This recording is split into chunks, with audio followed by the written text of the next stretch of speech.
Hello everyone, welcome to Anishi Lifestyle. আশা করছি তোমরা সকলে ভালো আছো। আমি কিন্তু ডিসেম্বরে একটা বিয়ের ভিডিও শেয়ার করি, সেটারই কিন্তু রিসেপশনের ভিডিও শেয়ার করা হয়নি, তাই এত মাস পরে কিন্তু সেটা শেয়ার করতে চলেছি।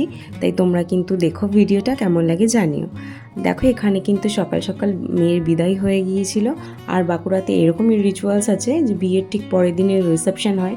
আর দেখো আমরা কিন্তু কনে যাত্রী হয়ে ওদের বাড়িতে চলেও আসি। আর এখানে কিন্তু এন্ট্রি গেটটা করেছিল, খুব সুন্দর করেছিল। আর এই বিয়ে বাড়িটা কিন্তু পুরোটাই প্রীতির শ্বশুর বাড়িতেই হয়েছিল। যাই হোক, আমরা কিন্তু এখান থেকে চলে আসি। আর এখানে এসে তো বুঝতেই পারছি যে আমাদের ব্রাইড ভীষণই বিজি। আর এটা স্বাভাবিক হওয়ারই কথা, কেননা নতুন শ্বশুরবাড়ির সমস্ত নতুন নতুন লোকজনের সাথে কথা বলতে হচ্ছে, ফটোশ্যুট করতে। তো যাই হোক, দূর থেকে তবুও ও কথা বলার চেষ্টা করছিল। এরপরে কিন্তু প্রীতির সাথে আমরা দেখা করে চলে যাই ওর ঘরে। আর সেখানেই কিন্তু আমাদের হাতে টিফিনগুলো ধরিয়ে দেওয়া হয়। যাই হোক, এরপরে কিন্তু ওর সাথে আমরা দেখা করে তার পাশেই কিন্তু স্টল করেছিল বিভিন্ন স্ন্যাক্সের।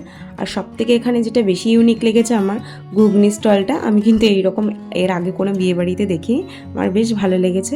এরপর আমি আর আমার হাজব্যান্ড মিলে কিন্তু একটু সময় পাওয়াতে ইনস্টাগ্রামের জন্য একটু শর্টস ভিডিও নিয়ে নিচ্ছিলাম, সেগুলোই কিন্তু এখানে অ্যাটাচ করে দিয়েছি।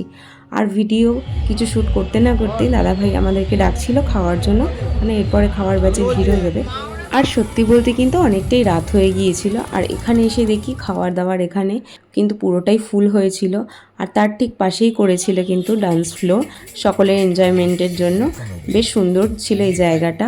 আর ওর শ্বশুরবাড়ির লোকও কিন্তু ভীষণ ভালো, সকলে কিন্তু আমাদের ভীষণ রিকোয়েস্ট করছিল ডান্স করার জন্য সকলের সাথে। কিন্তু যাই হোক, সকলের সাথে ডান্স করলে তো আর এই ভিডিও ক্লিপগুলো নেওয়া হতো না, তাই আমি কিন্তু একটা পাশে দাঁড়িয়ে সকলের ভিডিও নিচ্ছিলাম। আর তাই তোমাদের সাথে শেয়ার করতে পারলাম।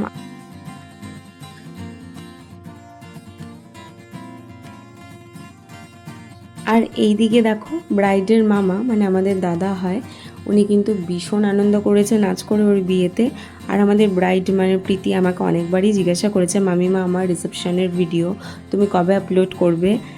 আর বিভিন্ন কারণবশত কিন্তু আমার আপলোড করা হয়নি ভিডিওটা। যাই হোক, এত দিন পর হলেও যে ভিডিওটা আমি আপলোড করতে পারলাম ইউটিউবে, এটা ভেবেই আমার ভীষণ আনন্দ হচ্ছে। আর এইদিকে দেখো, এরপরে কিন্তু আমরা খাওয়া দাওয়ার এখানে চলে আসি। আর প্রথমে কিন্তু তোমাদেরকে আমি মেনু কার্ডটা শেয়ার করে দিলাম। অনেকটাই রাত হয়ে যাওয়াতে আমার হাজব্যান্ড স্টার্টার আইটেম আর ট্রাই করেনি, তাই আমার থেকে ওকে একটু টেস্ট করিয়ে দিচ্ছিলাম। এরপরে কিন্তু আমি আর কোনো ভিডিও ক্লিপ নিতে পারিনি।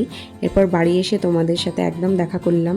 আজকের লুকটা কেমন লেগেছে তোমাদের কমেন্টে জানিও। ভিডিওটা ভালো লাগলে একটা লাইক করো। দেখা হচ্ছে অন্য ভিডিওতে। টাটা।